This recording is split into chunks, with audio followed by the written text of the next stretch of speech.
ان کی توحید اور عقیدے کا کیا حال تھا اور اتباع کا درجہ کیا تھا. دیکھیے دین میں دو چیزیں بہت اہم ہیں. ایک آدمی کا عقیدہ صحیح ہونا چاہیے یعنی توحید, اور دو آدمی کا اس کی زندگی میں اتباع ہونا چاہیے اللہ کے نبی صلی اللہ علیہ وسلم کی. دونوں میں کمال درجہ حاصل تھا عمر بن خطاب رضی اللہ تعالیٰ کو.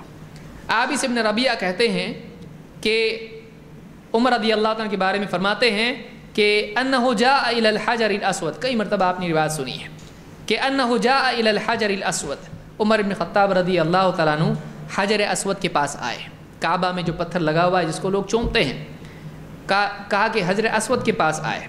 فقبلہ, اس کو چوما. فقال انی اعلم انک حجر, کہا کہ میں جانتا ہوں تو ایک پتھر ہے. لا تضر ولا تنفع, تو نقصان بھی نہیں پہنچا سکتا ہے فائدہ بھی نہیں پہنچا سکتا ہے. ولولا انی رأیت النبی صلی اللہ علیہ وسلم یقبلک ما قبلتک, اگر میں نے اللہ کے نبی صلی اللہ علیہ وسلم کو نہیں دیکھا ہوتا تجھے چومتے تو میں تجھے کبھی نہیں چومتا. امام البخاری اور مسلم دونوں نے اس کو روایت کیا ہے. اس روایت میں آپ دیکھیے آئے, حجر اسود کو چوما اور خطاب کیا اور کہا مجھ کو اچھی طرح معلوم ہے تو پتھر ہے, تو نقصان بھی نہیں دے سکتا ہے نفع بھی نہیں دے سکتا ہے. کعبہ میں لگا ہوا ہے, جنت سے آیا ہوا ہے, فرشتوں کا سردار لایا ہے,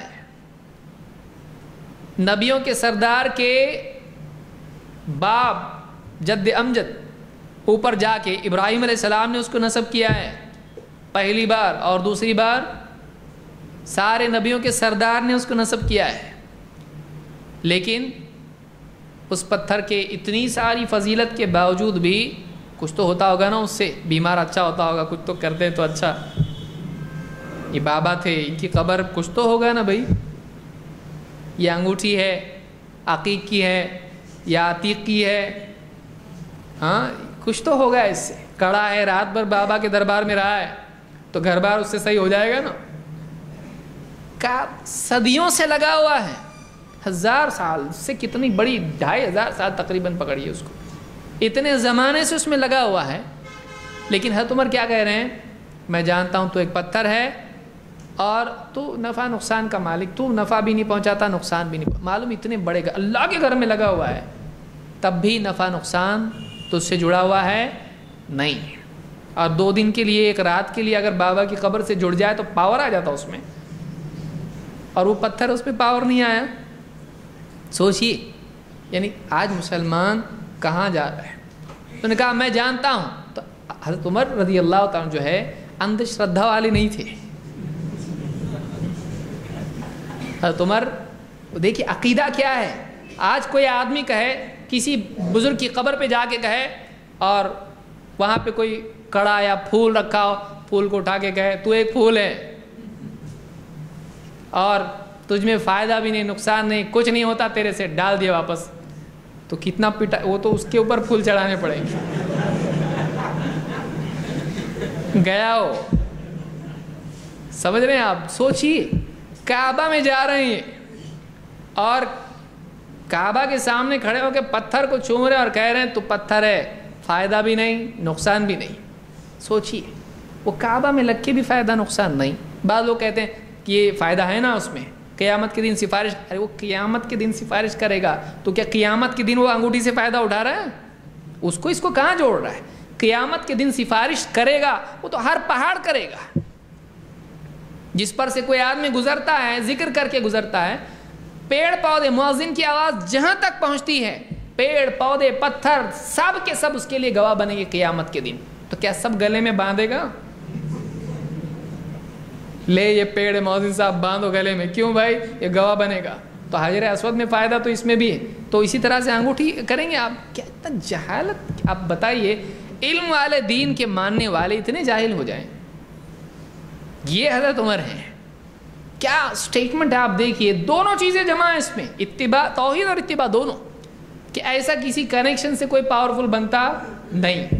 تو پتھر ہے تو کعبہ میں لگا ہے, جبریل لائے, جنت کا ہے, نبی نے تجھ کو لگایا, ٹھیک ہے سالوں سے لگا ہوا, کچھ تو پاور نہیں. تو نہ نقصان دیتا ہے نہ نفع.